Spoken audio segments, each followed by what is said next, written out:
If we don't know the history, it's impossible to understand what's going on in the present. Ergo, you then can't predict very well into the future.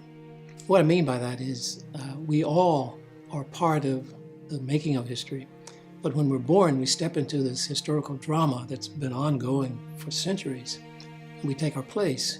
If you don't understand that progression, then how on earth do you understand who you are and how you fit in?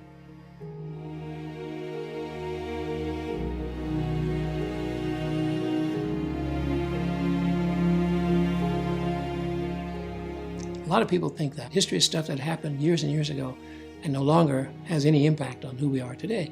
Nothing could be further from the truth. We have stories that we tell ourselves about the history.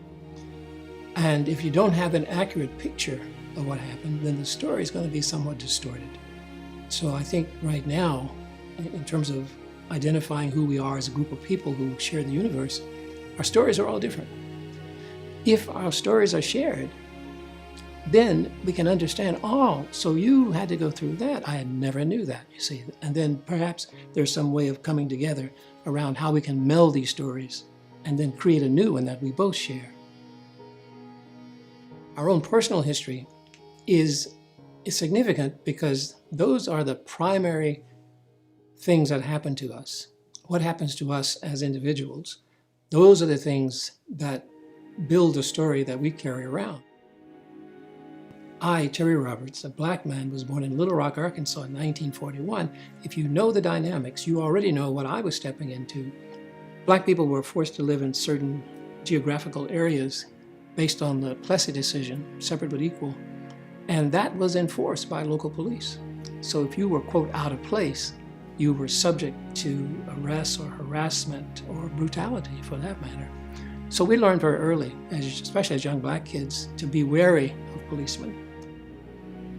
I think that with younger cadets, if there were instructors older than the cadets who could share from their own life experience how knowledge of history has helped them develop into being better officers, would be a place to start.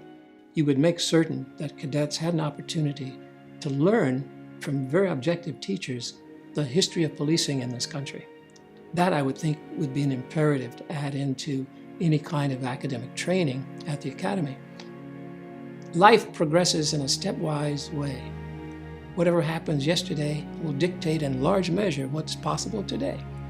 And so if we can see it, if we can see the full picture, see the full panorama, the historical record, if you will, then that gives us a head start on knowing what's going on right now and what we can best do in response to it.